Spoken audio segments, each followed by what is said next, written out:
So we're going to do a fun little experiment with this brand new saw, the 460 Rancher. You can buy it at any box store that sells Husqvarna saws. It's a Homeowner saw. It's got plastic cases. It's not made like the pro models.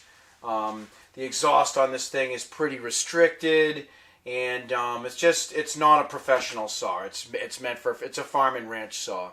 So the experiment is this thing's brand spanking new. It's never cut a log. It's never done anything. What we're going to do is we are going to run this thing at our tree service hard and see how long one of these things will actually last if properly maintained and running a sharp chain all the time. So the plan is we're going to run good mixing oil, which we always run in all our saws. We don't run the Husqvarna still oil because it's terrible. I have a lot of experience with it. I ran that stuff forever, and I determined that it was just garbage. It was just junk for the saws. It's just whatever they put in that stuff is just no good. But the dirt bike oils work great. I started running this stuff, and the old like the Husqvarna XP and the still oils I noticed that it would leave a fine ash on my spark plugs. Like it would crust them up with like a white ash, like the saws were running hot. And I always run sharp chains and good air filters, and it wasn't me. It was the oil. So I switched to dirt bike oil to this stuff, the Bel Ray, and that stopped. No more junk ashy spark plugs coming out of it, and I noticed that the saws actually ran a little bit better. So I've been running this stuff the whole time, so that's what we're going to run in here pretty much. I went to buy this stuff and I didn't have it, so I got this stuff, which is fine. The Formula K2, the Maxima, it's a dirt bike oil, it's fine. We're actually going to start we're going to run this stuff, the Motor X, and see how that does, because that's where we're running the dirt bikes, and it seems to be pretty good. So that's basically what's going to be going into this saw for the fuel mix. So a good mixing oil and good high octane fuel, we always run 93, and the good oil at 40-1. So the saw is going to get a good saw mix right off the bat, right out of the gate. It's not gonna have that crap oil put in there and in low octane fuel. So that eliminates that out of the equation for the durability of the saw. The next thing we're going to do is the muffler on these things I know is really restricted. This one's got a big screen in it. The screen doesn't bother me, but I know it's got to have baffles and stuff in here that are choking this thing off. So I'm going to take the exhaust off, and I'm going to do my best modification that I can do without butchering the exhaust too bad. So, and that's not really, I'm not doing it for performance. What we're doing it for is to get heat out of this thing, because heat kills a saw, and the choked off mufflers that they put on these things on the farm and ranch Homeowner saws kills the saws. Like the Homeowner runs it with a dull chain for a little bit, and the saw heats up and the thing grenades. I see it all the time, constantly. Homeowners grenading their top ends on these things because a lot of it is the heat can't get out of these things, which is a serious problem. So we're going to modify the exhaust and eliminate that out of the equation for durability for this saw. So that's pretty much going to not going to do anything else to it except make sure it has a clean air filter all the time, and we're not running a dirty air filter. And obviously the sharp chain, it's always going to run a sharp chain. We're never going to run a dull chain on it. So those four things are going to be taken out of the equation: the mix oil, the exhaust, the air filter, and the chain. Those are all going to be non-existent for the durability of this saw.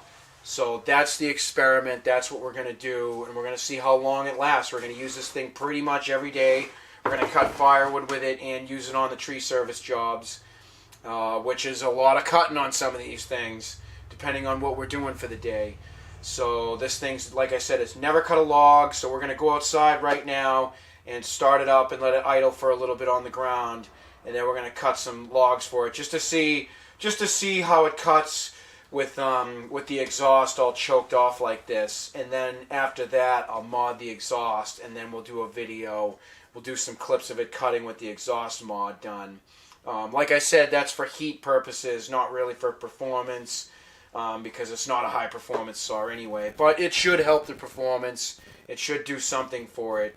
I'm going to try to do it without really butchering the exhaust. I'm going to try to do my modification all internal, because I know there's baffles in here. I don't know what's in here yet. I haven't taken it off, but I got a feeling. And then I'll pop this screen out and see how big that hole is. And hopefully I can just pry this up and Dremel it out, grind it out with my die grinder and open up the hole in here so it'll look stock. I'm going to try to make it look stock without hammering the thing and making it look ugly. But I'm going to do what I have to do. So right now we're going to bring it out and cut some logs with it and just see how it does bone stock.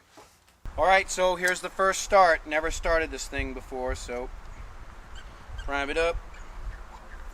Just full of fuel.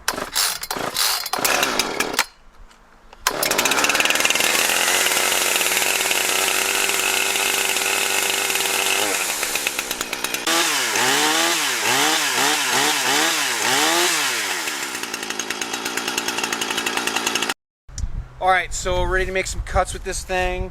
I just let it idle on the ground and revved it a little bit for about 10 minutes just to get the engine to, to work a little bit so the parts are all moving and doing what they do. You should never buy a brand new saw and just start it up and hammer logs with it right off the start. I mean, you can.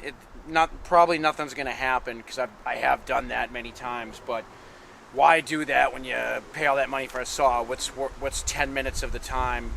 Just let it idle for a little bit and kind of work the top end a little bit in. But so it's been, like I said, it's been idling on the ground for about 10 minutes, and it's good and warm. So now I'm going to cut with it.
Alright, so it's definitely not a pro model saw. I mean, it cuts okay, but it doesn't absolutely tail like a 372 or a 462 or one of those types of saws. Yeah, so like I said, I'm going to mod the muffler. That should help. And I forgot to say, this is a brand new bar and chain, obviously. And this chain is, in my opinion, not the greatest chain. It's a semi-chisel, and it's like a safety chain. So we'll probably run the chain that's on it till it's done, just because why not? Chains are expensive. So once we get a regular chain on here, non-safety chain, full chisel. Then we'll be able to sharpen it really good and adjust the rakers the right way. With the muffler mod and everything, it should cut a lot better. But it's not bad. There's nothing wrong with it. I mean, it definitely get the job done. So we'll see how this experiment goes and see how long this saw actually lasts.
We just were making this quick video today in the shop about what we think about this 460 Rancher homeowner saw, farm and ranch saw, whatever you want to call it. So we got this saw 8 months ago and we've been running it pretty much every day at our tree service, just doing general tree service stuff with it. We don't cut big crazy stuff with it because we have big saws for that, but we just use it for just all the smaller stuff. We cut a little bit of firewood with it. It's a pretty decent saw. The only thing that we did to it is I did modify the muffler a little bit just by opening up the exhaust port, and the screen's still in it. I did it so I could put the screen back in it because I don't want junk falling in there. But it definitely needed a muffler mod. It just, the saw bone stock with no muffler mod, it was okay, but it just needed a little bit more. Obviously it's not a super powerful saw, it's just a homeowner farm and ranch saw. But I have to say, it's a pretty nice saw. It is what it is. Take it for what it's worth. We run it all the time. It runs great. It starts right up, pretty much second pull every time, no matter how cold it is or if it's been sitting for a little while, which it usually doesn't because we bring it pretty much every day. But it cuts nice. It's light. We run good gas and oil mix in it. You know, we run the mix oil 40-to-1. You know what we run in all of our saws. We run good dirt bike moto mix. What do we run? The Motor X. That's what it is. I forgot what it was called. But that's what we run in it, and we use good gas, 93 octane, like we do in all the two-stroke power equipment we have. All of our saws, weed whackers, everything. That's what we run. Two strokes like good gas. They like good oil. If you don't run good gas and oil, they won't last that long. But anyway, the saw is pretty good. I would not run one with a 24-inch bar like they come. An 18-inch bar is perfect on the thing. If you put a bigger bar on it, it's just not gonna. It just is kind of turdy. But with an 18-inch bar and the Muffler mod, it runs pretty good. And like I said, it starts up easy. You know, it's light. It does a good job. So we've been running it for 8 months, and there's been zero problems with it. And we have cut a lot of stuff with it. It does a lot of cutting. So I mean, if you're in the market for a cheaper, you know, a cheaper saw, if you want a big tree service or something, like a cheaper saw that you know is probably going to get ruined by getting a truck backed over it or a skid steer running over it, and you don't want to spend a lot of money on it for just general work, you know, just general tree work. These things aren't bad. They really aren't. It gets the job done, no problem. We've been running it for 8 months, like I said, and we're going to keep on running it and see how long it goes. I'm willing to bet that it will last a long time. I can just tell. I don't think it's gonna be dead in 4 or 5 years. I think taking care of it, it'll chug on. But anyway, that's the video that we're making today about this farm saw here in the shop. It's pretty good. I definitely recommend buying one if you want something just for doing light duty, you know, stuff at your tree service, something cheaper to pick up than the Pro saws. All right, cool.